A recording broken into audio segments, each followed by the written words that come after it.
But muscle soreness, yeah, I used to find I could not get out of bed and walk down the stairs without feeling a huge amount of pain in my legs when I was weightlifting. This wasn't once off, this was every day, because we were training for 3 hours in the morning.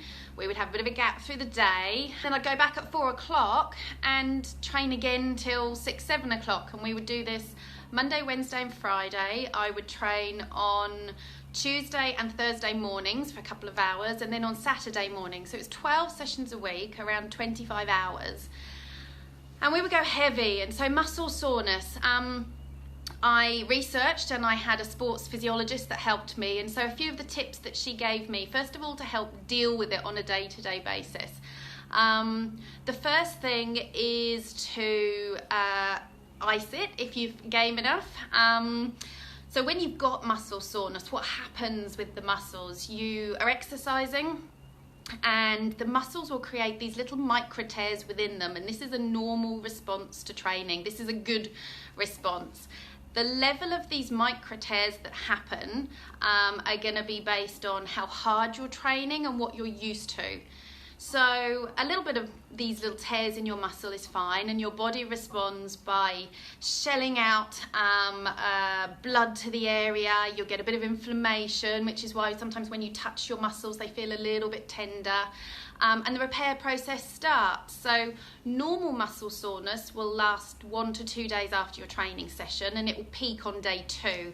That's normal, that's okay, and if you allow yourself the rest in between those training sessions, you'll recover and your muscles will adapt and get stronger, so that the next time you do that same session, you won't get the same soreness. So one of the things you can do is allow yourself the time to recover. So they generally recommend that you leave it at least 48 hours between training the same muscle group, so that you've got that 2 days to recover and they'd be ready to do it again. If your muscle soreness lasts longer than 2 days, then you've gone a bit too hard in that session. So the first thing to do then is to pull back the next time you go. And that could be, say for example in our workouts, that could be you use a lighter weight. That could be that you reduce your range of movement slightly. So say you couldn't go any lighter, you might already be doing body weight squats instead of weighted squats. Just cut the range of motion so you don't squat as deep, so the muscles aren't working through the same range. Or cut the number of reps that you do, or the number of rounds of our circuits.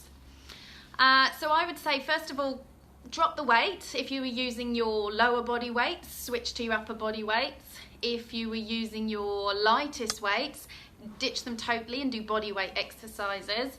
If you're still finding you're sore and that's what you're already doing, then cut the reps down and maybe only do 2 or 3 rounds of what we're doing, and build up to the 3 or 4 or even 5 rounds. In the meantime, if you have gone a little bit hard, and we all do from time to time, quite a lot of the time if you're like me, I always think I'm capable of far more than I am sometimes, and then I'm too stubborn to stop, and I'll do it anyway. A few things you can do. So light massage. So literally foam rolling can help. Giving you massaging with your hands, you kind of find you want to do that anyway. Or head and go book in for a little light, gentle massage.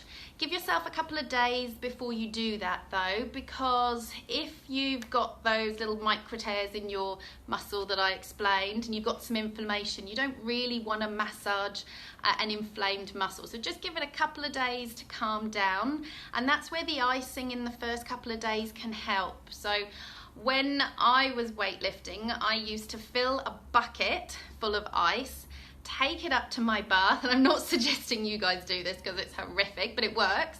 I'd pour the ice in the bath, fill it up with cold water, and then sit in it for about 10 minutes, and you have to kind of swish the water around a little bit so that the water that's touching your skin is going to warm up, and you want to make sure you're constantly getting that ice cold water. And what that does is the same way that if you cut your finger and you put it under cold water, it helps stop the bleeding because all the blood vessels will constrict. It does the same thing to your muscles. So you can actually speed up your recovery by a good couple of days by just getting some ice on it. So if it's more localized area, like it's just your quads or perhaps the back of the arm or wherever it is, you could just get a little ice pack and pop it on 3 times a day for 10 minutes, and that will help the recovery in that first 48 hours. Then comes some of the massage, and then comes some heat. So putting a hot water bottle on the area and the gentle stretching and some massage will help increase the blood flow to the area, so that now that the inflammation is finished, the extra blood flow will bring nutrients to the area and help speed up the recovery from then onwards. So we ice the first 48 and then we start adding heat treatment to just boost the recovery, the circulation. And that's it really. So ice the first 48 hours, switch to heat afterwards. Heat, stretching, gentle exercise, going for a walk or some light body weight moves, or swimming, and stretching, I said, exercise and massage will just generally help boost your circulation. The other thing you can do is just eat really well so that your body's full of good nutrients to help with the recovery. And part of that is making sure that you eat something after you've done training. So we can talk about that as a separate post afterwards. So hopefully that helps.